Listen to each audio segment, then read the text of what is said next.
Comme tout le monde le sait, tout Bishvat, le 15 du mois de Shevat. C'est un jour spécial, pas comme les autres. C'est un jour où on remercie Akadosh Baruch Hu, donc on a dit, on le voit, c'est marqué dans Tehilim. Shesham Alou Shevatim Shivte Ya. Ya, c'est 15, le 15 du mois de Shevat. Les Odot, les Shem Hashem, on remercie Akadosh Baruch Hu ce jour-là.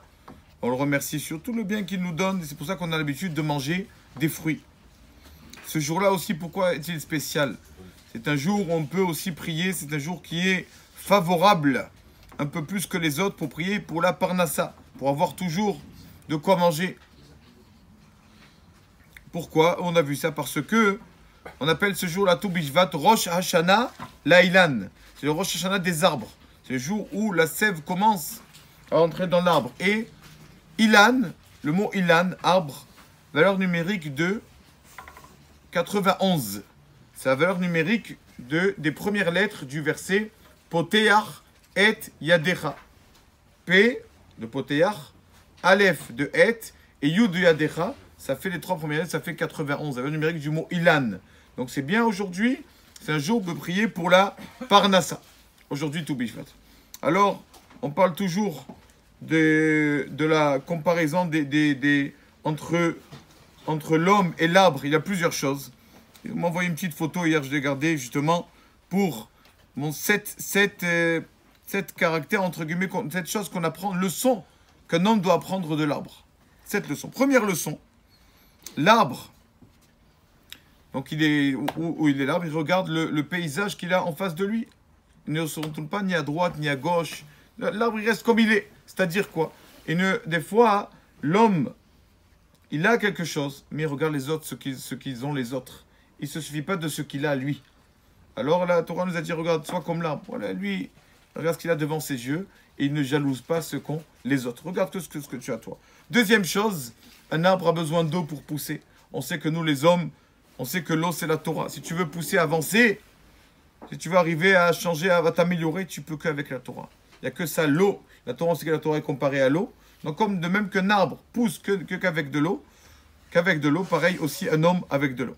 Encore une chose, l'arbre fait de l'ombre aux autres. Il donne ce qu'il a. Qu'est-ce qu'il peut donner? Il donne des fruits, il donne aussi de son ombre une personne qui a besoin un peu d'ombre et trop de soleil, il se met en dessous de l'arbre.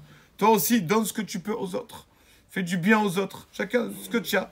Tu sais chanter, apprends-leur à chanter. Tu sais étudier, apprends-leur à étudier. Chaque chose. Mais donne aux autres. Ne pense pas qu'à toi. Encore une chose sur l'arbre. Même que souvent il y a des vents, des tempêtes et tout ça en général. Même qu'il bouge un peu l'arbre, finalement, ça le fait bouger un peu. Mais après, il reste droit. Pareil, un homme. C'est pas parce que dès qu'il a une épreuve, dès qu'il a un petit truc, dès qu'il a quelque chose qu'il doit perdre ses moyens et ne plus rien faire, ne plus prier, ne plus étudier. Reste, garde tes moyens. Tu reçois un coup, ça va. C'est une petite tempête, d'accord. Mais ne perds pas ta... Comment on dit? Ta ligne de conduite. Razak ou Baruch. Il faut toujours garder ça. Quoi encore? Il y a aussi Shorashim, voilà, les racines. Voilà, sois toujours lié à tes racines aussi. D'accord? On a parlé hier soir, de même que un arbre a besoin de ses racines pour vivre, pareil, un homme doit être toujours attaché à ses racines, à ses shorashim. D'accord? Toujours les coutumes de ses parents, grands-parents, c'est très important.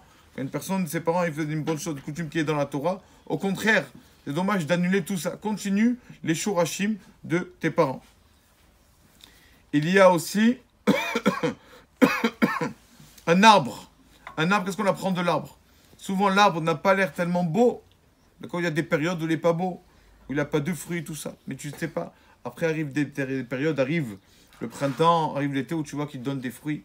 Pareil, un homme, quand tu le regardes, des fois, tu crois qu'en fait, il n'a rien du tout, il ne te donne rien. D'accord? Mais attends un peu. Regarde. Parle avec lui, tout ça, et tu verras. Investis en cet homme. Comme là, on investit, on l'arrose, tout ça. Tu investis en une personne, tu verras que peut-être après, il sortira des fruits, des beaux fruits. Ne crois jamais qu'un arbre, il est... C'est pour ça d'ailleurs que la halakha connue, que tout le monde connaît, qu'on n'a pas le droit de couper un arbre fruitier complètement. On n'a pas le droit de... Si on peut le déplacer, un arbre fruitier. Mais déraciner complètement pour qu'après que cet arbre ne donne plus de fruits, rien du tout, ça on n'a pas le droit. Pourquoi tout ça? Parce que justement, comparé à l'homme.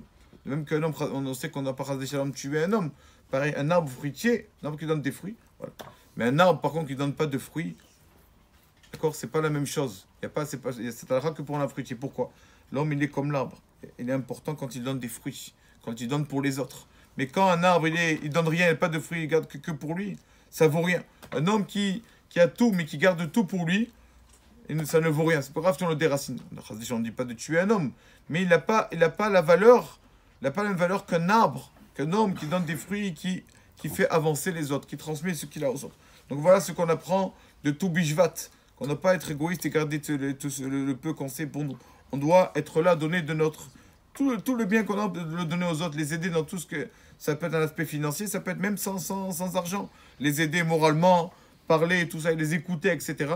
C'est ça le message de tout Bishvat. Baruch Adonai Leolam.